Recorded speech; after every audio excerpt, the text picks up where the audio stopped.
Entonces empezamos. Muy bien, para el día de hoy vamos a desarrollar la lectura que se compartió en el grupo de WhatsApp correspondiente a la semana número 5 en Historia del Perú, ¿no? Estamos a puertas de lo que es el tercer militarismo, que es la denominación que le da el historiador peruano, uno de los más grandes historiadores peruanos del siglo pasado. Pregunta, ¿el tercer militarismo entonces es el nombre que le da qué historiador? Y con esa pregunta empezamos la clase. ¿Alguien tiene la respuesta en el chat o mano levantada? ¿Qué historiador le da ese sobrenombre de tercer militarismo? ¿Alguien? A ver, los que han leído ya la lectura, ¿de qué historiador peruano estamos hablando? ¿Cómo se llama el más grande historiador de la República? El que le pone el nombre tercer militarismo a esta época, ¿no? A ver, por ahí. Bueno, muy bien Mamani en el chat. Así es, Mamani. El historiador que le pone este nombre es Jorge Basadre Groman, ¿no? Será Jorge Basadre Groman el que le ponga el nombre del tercer militarismo al periodo que vamos a ver en la sesión del día de hoy y que se menciona además en la lectura. Ahora, yendo un poco más a tu lectura, el tercer militarismo es básicamente la época en donde los militares vuelven a gobernar el Perú. En este caso, ¿qué militar vuelve a gobernar el Perú? ¿Qué militar va a gobernar el Perú? ¿De qué militar vamos a hablar? Mano levantada o en el chat. ¿Cuál será el militar que en estos años va a ser presidente del Perú? ¿Qué dice tu lectura? Yo sé que de repente ya lo has leído, has subrayado. Muy bien, Perla de la Cruz. Muy bien, Mamani también, ¿no? Profesor, estamos hablando de Sánchez Cerro, ¿ya? El militar, en alusión, es nada más y nada menos, como dicen sus compañeras, o como han escrito en el chat, Mamani de la Cruz, es Sánchez Cerro, ¿no? Luis Miguel Sánchez Cerro, comandante del ejército, en estos años va a ser el protagonista de este periodo, ¿no? Que para Jorge Basadre se denomina el tercer militarismo. Ya existía o ya hubo un militarismo, el primero, que fue el de los caudillos después de la independencia, luego hubo un segundo militarismo que vino después de la guerra con Chile, y ahora viene un tercer militarismo que va a venir después del oncenio de Leguía, o como dicen, la patria nueva del presidente Leguía, ¿no? Ahí empieza este militarismo. Bueno, tenemos acá en pantalla el título de la clase. ¿Cómo empezó el tercer militarismo? Es básicamente la pregunta de esta sesión, ¿no? ¿Cómo empezó el tercer militarismo? Es la pregunta. Y para responder un poco a esa pregunta, vamos a recordar también un poco de lo que tú has leído. Este militarismo empieza básicamente a partir de una crisis que existía en el Perú en estos años. Una crisis política, pero también una crisis económica. Y es que el gobierno de Leguía va a afrontar una crisis económica terrible como consecuencia de qué hecho sucedió en el mundo que generó esta crisis. Mano levantada o en el chat.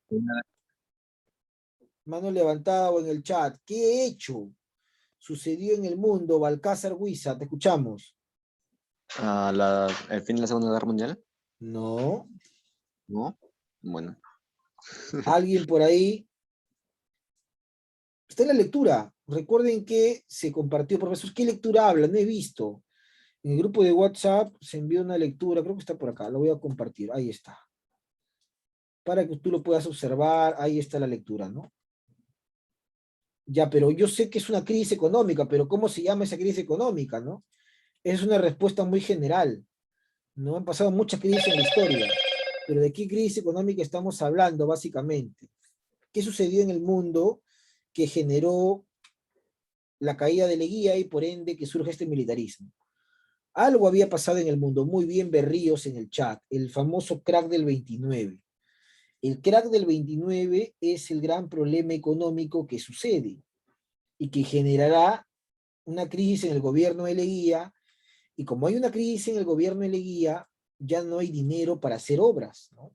Tomando en cuenta que el presidente Leguía era uno de los que más préstamos pedía a Estados Unidos para poder realizar obras a diestra y siniestra, ¿no? Los llamados empréstitos. Entonces, como ya Estados Unidos entra en una situación caótica, no hay pues para poder seguirle prestando al Perú. Entonces, ¿qué pasa? Hay despidos en muchas fábricas, en muchos centros mineros, hay despidos, los salarios bajan, el costo de vida aumenta, la gente reclama, hay marchas, hay huelgas, hay todo un proceso complicado que va a hacer que un militar aparezca. Pregunta, Sánchez Cerro es el militar que da golpe de estado a Leguía. La pregunta es, ¿en qué ciudad Sánchez Cerro da este golpe de estado? Mano levantada. ¿En qué ciudad? ¿En qué ciudad Sánchez Cerro da este golpe de estado? Estoy preguntando todo de la lectura, no estoy preguntando nada que no se está en la lectura. Todo de la lectura un poco para verificar si has leído o no has leído, para que participes. ¿Desde qué lugar se dio este golpe de estado? Eso también lo hablamos en la clase pasada. ¿En qué lugar se encontraba Sánchez Cerro cuando dio golpe de estado a Leguía?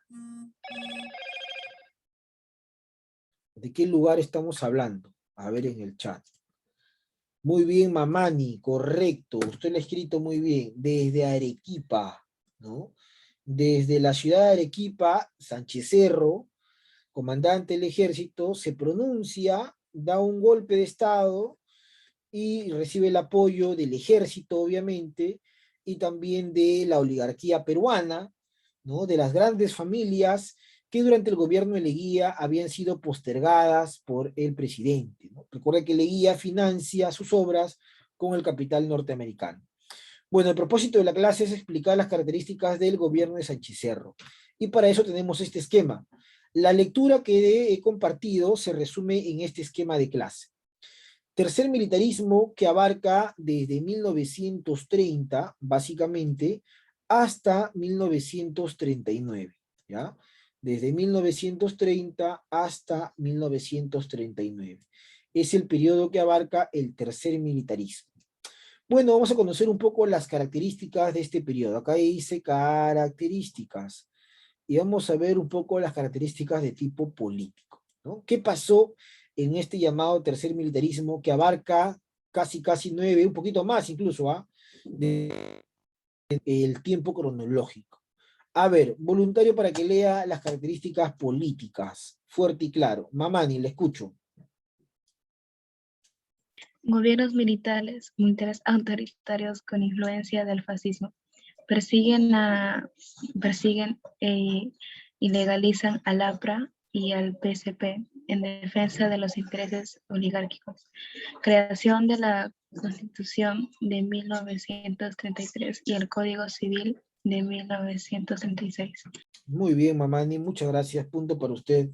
Profesor, en esta primera parte que su compañera nos ha leído, nos hablan de características generales, ¿ya? Generales, es decir, de todo lo que vamos a ver en esta etapa, ¿no? A nivel general, son gobiernos militares, ¿no? El primero es el de Sánchez Cerro, y el segundo es un gobierno que asume después de la muerte de Sánchez Cerro, porque Sánchez Cerro dio un golpe de Estado, ¿no? Llega al poder por un golpe de Estado momentáneamente, pero luego tiene que abandonar el poder para que esta junta transitoria convoque a elecciones. Sánchez Cerro viaja un tiempo a Europa, luego regresa, postula en las elecciones y gana y se hace presidente. Pero no termina su mandato porque es asesinado, ¿no? Es uno de los presidentes en la historia de nuestro país que ha sido asesinado cuando estaba en el gobierno, ¿no? Y en ese momento será reemplazado por otro presidente militar. Por eso dicen gobiernos militares con influencia del fascismo, ¿no? Pregunta, ¿alguien sabe qué cosa es el fascismo? Mano levantada. ¿Alguien sabe qué es el fascismo? A ver, manito levantado en el chat. ¿Qué se entiende por fascismo? ¿Qué es el fascismo? Dicen fascista, fascismo, pero ¿qué es? A ver. ¿Qué entendemos por esta ideología fascista?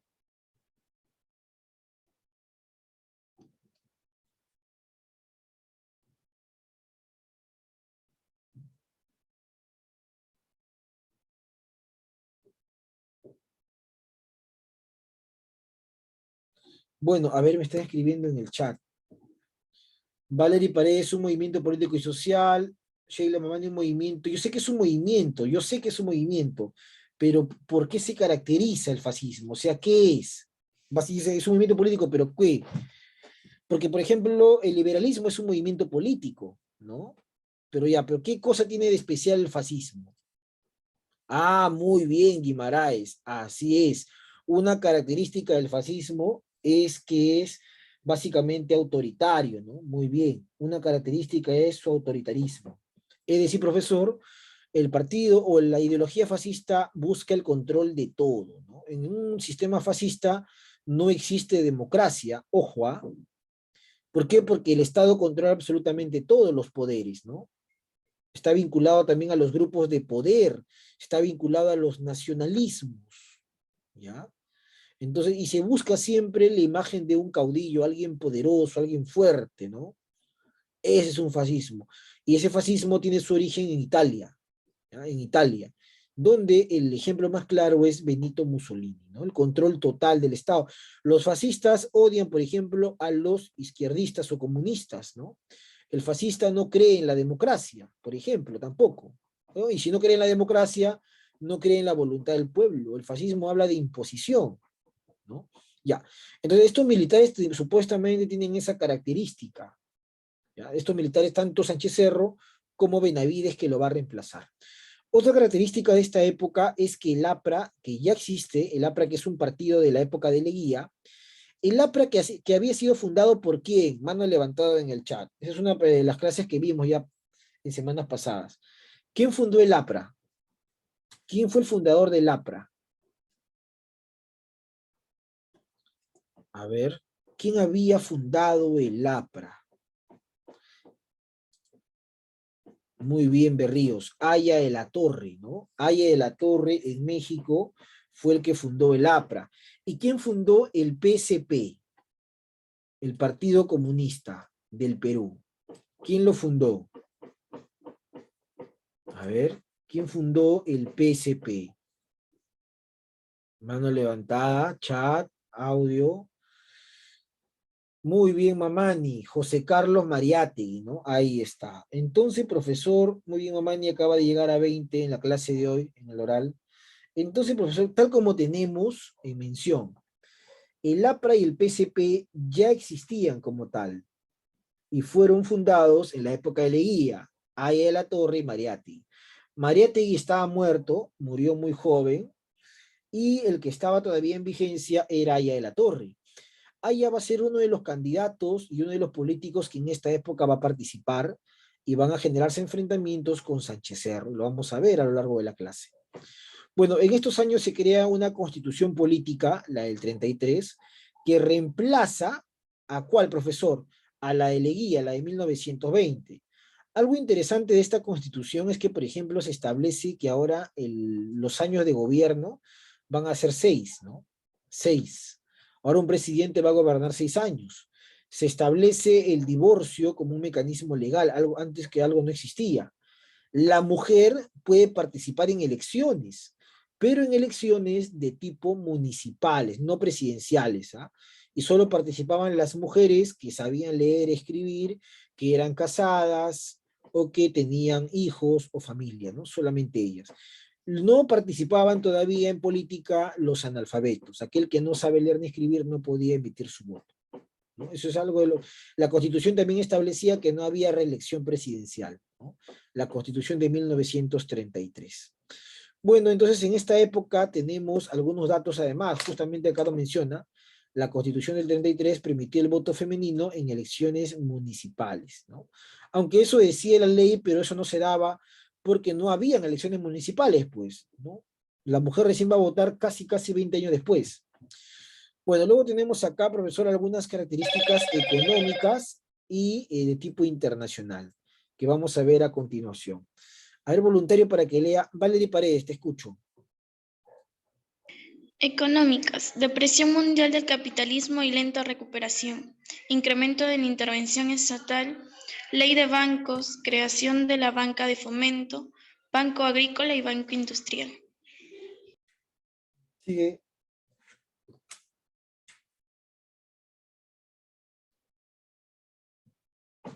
Sigue Paredes, sigue la lectura. Nacional. Amenaza de guerra con Colombia. Muy bien, entonces, profesor, muy bien, Paredes. Entonces tenemos acá nosotros algunas características económicas y tenemos el contexto internacional que va a suceder en esta época también. A ver. Entonces nos dice acá lo siguiente. Profesor, a nivel económico, por ejemplo, se da lo que mencionó su compañero al inicio de la clase, ¿no? Se da el crack del 29, ¿ya? La depresión mundial es el crack del 29, se había dado pues un año antes, y en esta época el capitalismo se está recuperando, ¿no? El sistema liberal que existía, el cual nos decía que el Estado no debe intervenir en economía, sufrió un duro golpe. Ahora lo que está sucediendo es esta idea de John Maynard Keynes, quien sostiene que en épocas de crisis el Estado sí debe intervenir, ¿no? Entonces Keynes con el keynesianismo son los que van a participar para que la economía pueda recuperarse, ¿no? Y esa idea del keynesianismo va a llegar al Perú con la misión Kenmerer, que es una de las misiones que viaja hasta el Perú para solucionar el problema. Bueno, justamente eso significa incremento en la intervención estatal, ¿no? El Estado sí debe intervenir en épocas de crisis, ¿no? Viene la misión Kenmerer y se establece la creación de los bancos, como por ejemplo el Banco Central de Reserva va a cambiar su nombre y va a llamarse simplemente Banco Central, nada más. Bueno, a nivel internacional hay una posible guerra con Colombia, y que en plena posible guerra con Colombia, al presidente Sánchez Cerro lo asesinan, ¿no? Y eso lo vamos a ver a continuación. A ver, ahí está. Tenemos el gobierno de Sánchez Cerro en pantalla, ¿ya? Ahí está. ¿Y qué nos dice el gobierno de Sánchez Cerro? A ver, por acá. Gobierno de Luis Miguel Sánchez Cerro, ¿no? 1931-1933. Profesor, pero usted no ha dicho que los presidentes gobiernan 6 años según la nueva constitución política. Sí, pero también te acabo de decir que el presidente Sánchez Cerro fue asesinado, por ende no terminó su gobierno, ¿ya? Entonces vamos a conocer un poquito más sobre él, antecedentes de su gobierno, a ver, cómo llegó a ser presidente y todo lo demás. Voluntario para que lea esa parte de antecedentes. Mamani, la escuchamos. Llegó al poder mediante un golpe, junta militar, creación del JN, vence a Haya en las elecciones de 1931. Muy bien, Mamani, muchas gracias. Sánchez Cerro, para empezar, era un militar de origen humilde, ¿ya? Es decir, él había entrado al servicio y no era pues de la oligarquía, para nada, ¿no? Sus orígenes eran bastante humildes. Él llegó al poder cuando era comandante del ejército, y lo sabemos desde Arequipa, dio un golpe de estado a Leguía, acusándolo de corrupción, acusándolo de miles de había vendido al Perú a capitales extranjeros, foráneos y todo lo demás, ¿ya? Entonces, a partir de eso, Sánchez Cerro llega al poder, da un golpe de Estado, se genera además, cuando Sánchez Cerro llega al poder, lo primero que hace es eliminar una ley, ¿no? Una ley muy polémica, porque Sánchez Cerro da un golpe de Estado, inmediatamente se instala una junta militar donde Sánchez Cerro la presidía, ¿no? Entonces Sánchez Cerro, en esa junta militar, va a eliminar una ley. Pregunta, hay una ley que se dio durante el gobierno de Leguía que tenía que ver con la construcción de caminos y carreteras. ¿Cómo se llamaba esa ley? Mano levantada. Te escucho.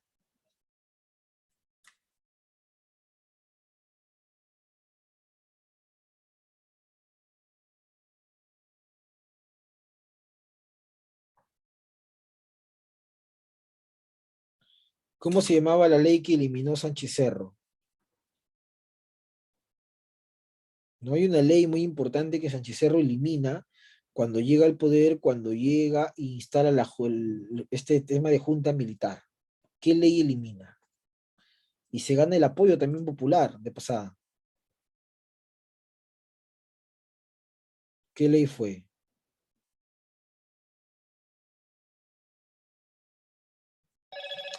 Sheila Mamani, muy bien, Berríos, ahí está, correcto. La ley fue conscripción vial, muy bien, Berríos, ¿no? Profesor, la ley que elimina a Sánchez Cerro fue la ley de conscripción vial, que era un trabajo obligatorio para todos a partir de 18 años. Esa ley le eliminó Sánchez Cerro. Y además se crea un tribunal de justicia que empieza a perseguir y a juzgar a todos los que se habían enriquecido de manera ilegal durante el gobierno de Leguía, ¿no? Entonces, eso hace la Junta Militar. Bueno, luego Sánchez Cerro va a recibir muchas críticas porque pensaban que él se quería quedar en el poder, que él quería quedarse para siempre en el poder, lo cual no es así, ¿ya? Sánchez Cerro va a dejar el poder a una junta dirigida por un civil llamado David Samaneso Campo, y Sánchez Cerro viaja a Europa. Esa junta transitoria crea el JNE. Pregunta, ¿JNE son siglas de qué cosa? ¿Qué cosa se crea durante esa junta? Jurado Nacional. Ya, muy bien, pero recuerden que para seguir, porque había una compañera que levantó la mano y había alguien que habló, ¿no? Entonces ahí hay un problema, un conflicto moral, ético y filosófico, ¿no? Entonces, para poner las cosas claras, ¿ya? Tienen que levantar la mano y luego yo les doy el pase, porque si no la persona que levante la mano se va a sentir mal y de repente ya no va a querer participar, ¿no? Ah, profesor, hace caso al que no levante la mano, ¿ya? Por favor. Nos ordenamos en esa forma. Entonces, claro, los JNE son siglas del Jurado Nacional de Elecciones, ¿ya? Entonces, aparece lo que hoy día existe, pues, el Jurado Nacional de Elecciones, lo cual va a preparar el camino para unas elecciones. Entonces, Sánchez Cerro viene de Europa y se va a presentar con su partido político.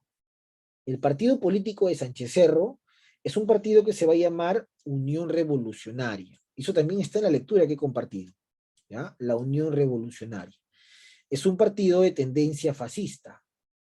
Y ese partido se va a presentar en las elecciones de 1931. Pregunta inocente. ¿A qué partido político crees tú que Sánchez Cerro le ganó esas elecciones? A ver, mano levantada. Si no puedes levantar la mano, escribe en el chat tu respuesta. ¿A qué partido político le ganó las elecciones? Muy bien, Guimaraes. Al APRA, así es. Muy bien, Guimaraes. Profesor, le gana las elecciones al APRA, pues, ¿no?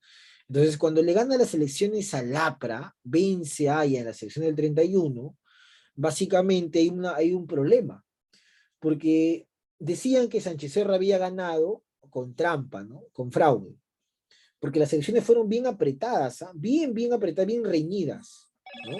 Haya de la Torre tenía el apoyo de los universitarios de San Marcos, que en esa época era una de las universidades más importantes del Perú, por no decir la única. Tenía el apoyo de la clase media, de sector de obreros, de empresarios, ¿no? Pero Sánchez Cerro tuvo el apoyo de las provincias, porque era un hombre mestizo que físicamente se parecía al peruano promedio, ¿no? Mientras que de la Torre era un hombre blanco, más parecido a un sector oligarca.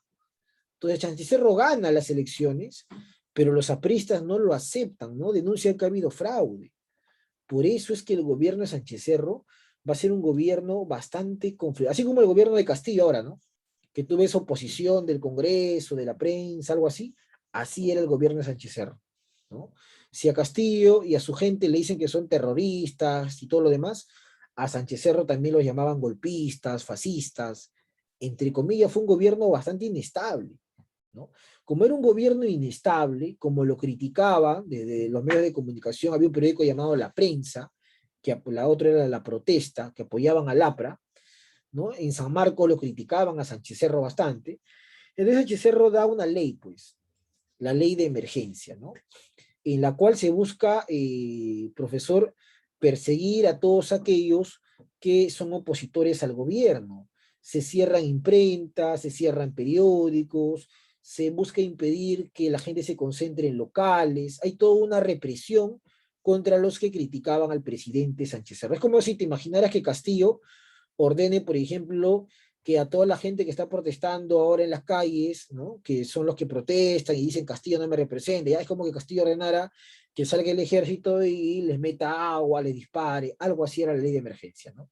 Reprimían a los que criticaban y apresaban también a los opositores. Mucha gente tuvo que escapar o huir ante la persecución, ley de emergencia. Pero ¿qué decía Sánchez Cerro? Que esa ley de emergencia era necesaria para preservar la paz en el Perú, ¿no? La famosa ley de emergencia de Sánchez Cerro, ¿ya? Como consecuencia de esta ley de emergencia, Sánchez Cerro también va a mandar un receso en San Marcos, ¿no? San Marcos va a ser cerrada por Sánchez Cerro, ¿ya? Entonces, y San Marcos era el lugar donde los apristas tenían mucho apoyo. Es más, inclusive van a haber 2 atentados contra Sánchez Cerro, ¿ah? Hay 2 personajes que van a intentar matarlo. Uno de ellos se llama José Melgar, quien intenta matarlo a Sánchez Cerro cuando él estaba en una misa en Miraflores, falla en su intento, pero lo deja muy herido, ¿ah? Le dispara muy cerca a los pulmones a Sánchez Cerro, casi lo mata, ¿no? Y además, ese José Melgar era del APRA, por ejemplo. Y el otro gran problema que le pasa a Sánchez Cerro es que en Trujillo, los apristas tomaron un cuartel, ¿no? Los apristas tomaron un cuartel y estos apristas estuvieron dirigidos por un tal Manuel Barreto, conocido como el Búfalo, y estos apristas no reconocían a Sánchez Cerro como presidente. Entonces, ¿qué hizo Sánchez Cerro? Mandó al ejército a bombardear Trujillo, a capturar a los insurrectos, y muchos de esos insurrectos fueron fusilados en lo que hoy día son las ruinas de Chanchán, ¿no? Entonces, es más, el mismo Aya de la Torre fue perseguido y tuvo que escapar para no ser detenido por los militares. Bueno, como muchos apristas van a ser fusilados y detenidos, va a crecer el odio de los apristas hacia el presidente Sánchez Cerro. Bueno, en esos años se da el famoso incidente de Leticia. Pregunta, a ver si recuerdas de la clase de Leguía, aunque también está en la lectura. Yo te vuelvo a recomendar 2 cosas antes que termine la clase. No me mandes la clase, por ejemplo, que tú copias en tu cuaderno. Este esquema no me lo mandes. A mí lo único que me tienes que mandar son las evidencias o tareas, ¿no? Eso me tienes que mandar. Los audios que yo dejo con preguntas, las exposiciones que yo dejo. Por ejemplo, ya dejé la exposición de geografía, entonces ya tuviste que presentarlo, por ejemplo, ¿no? Ahora, a mí mándame las tareas, las exposiciones, pero la clase solamente cópialo en tu cuaderno o pega en tu cuaderno el esquema. Pero no me mandes eso, por favor, eso es lo único que te voy a pedir, ¿ya? No me mandes las clases, ¿ya? Entonces, ¿por qué te digo eso? Porque yo quiero que aproveches tu tiempo y leas las lecturas que yo te estoy compartiendo, ¿ya? Aprovecha tu tiempo en leer, en subrayar las lecturas, ¿no? Vuelvo a repetir, esta clase lo había compartido en esta lectura, acá está, ¿no? Si tú has leído, hoy día podías participar y obviamente llegar a 20 en el tema oral. Bueno, el incidente de Leticia. Pregunta, Leticia era una zona de la Amazonía que había sido entregado ¿a qué país? Mano levantada. ¿A qué país se entregó Leticia anteriormente? Y la población de Leticia se rebeló y ya no quería estar en ese país. ¿A qué país se entregó Leticia durante el gobierno de Leguía? Durante el gobierno de Leguía se entregó a un país. ¿A qué país? A ver, en el chat me están escribiendo varios. Muy bien, Berríos, Perla, Sheila, Guimaraes, ahí están, ¿no? Profesor, se entregó a Colombia, pues, ¿no? Muy bien, ahí está, ¿ya? Entonces se entregó a Colombia, ¿ya? Y Colombia tenía Leticia, pero la población de Leticia no quería ser parte de Colombia, ¿ya? Por lo tanto, la población de Leticia se va a rebelar, va a expulsar a las autoridades colombianas y brasileñas y va a pedir el apoyo al gobierno. Bueno, ¿qué hace Sánchez Cerro? Sánchez Cerro decide llamar a los reclutas y organizar una guerra contra Colombia. Sánchez Cerro va a ir a la guerra, es un presidente nacionalista, es un presidente de aparentemente ideas fascistas, ¿no? Va a la guerra. Y cuando él estaba pasando lista, ¿no?, a sus soldados, en lo que hoy día es el hipódromo de Santa Beatriz, ¿no? Profesor, ahí Sánchez Cerro fue asesinado, ¿ya? Un aprista llamado Abelardo Mendoza Leiva lo asesinó, le disparó por la espalda y prácticamente mató al presidente, ¿no? Entonces, ahora te puedes imaginar por qué los militares en los años 30 odiaban a los apristas, ¿no? Mató a un presidente, y en pleno inicio de la guerra, supuestamente, ¿no? Bueno, economía. En los años de Sánchez Cerro había un problema económico terrible, producto del crack, pero se gestionó la llegada de la misión Keimerer. Esta misión que venía con la idea de que el Estado debe intervenir, según lo que decía el economista John Maynard Keynes, va a llegar al Perú y va a establecer una ley de bancos para poder poner un equilibrio a la economía nacional, ¿ya? Bueno, entonces Sánchez Cerro fue asesinado y no terminó su gobierno. Entonces, ante el peligro de una crisis social, se decide que asuma el gobierno Óscar R. Benavides. Y empezó una persecución a diestra a los apristas. Muchos apristas fueron perseguidos, juzgados por el asesinato del presidente Sánchez Cerro, ¿no? Así termina el gobierno Sánchez Cerro. No duró mucho, si te das cuenta. Tan solo 2 añitos, porque fue rápidamente asesinado. Bueno, vamos a ir a ver algunas preguntas de esta clase. Pregunta 1 dice, ¿dónde se produjo la sublevación aprista y quién la lideró? Manito levantada. Pregunta 1, un voluntario, cualquiera. En Trujillo, Guimaraes, ya, pero falta pues Guimaraes, son ahí 2 interrogantes, falta. ¿Quién la lideró, Guimaraes? Muy bien, ahora sí, Guimaraes, punto, ¿ya? En la ciudad de Trujillo, siendo el líder Manuel Barreto, el Búfalo. Muy bien, señorita, ahí está, ¿ya? Entonces, por eso se dice que los apristas tienen muchos allegados en el norte del Perú, ¿no? Es un bastión aprista, Trujillo, ¿ya? El Búfalo. El aprista, el Búfalo, fue el que lideró esta sublevación que terminó con una masacre de apristas, ¿no? Por eso es que en venganza un aprista lo asesinó también a Sánchez Cerro. 2. ¿Qué personajes apristas atentaron contra la vida del presidente Sánchez Cerro? Respuesta en la número 2. Ya, pero falta uno, Berríos. Está bien, falta uno. ¿Cómo era el otro? Y si no recuerdan, porque lo he dicho, está en la lectura también. ¿Quién era el otro personaje?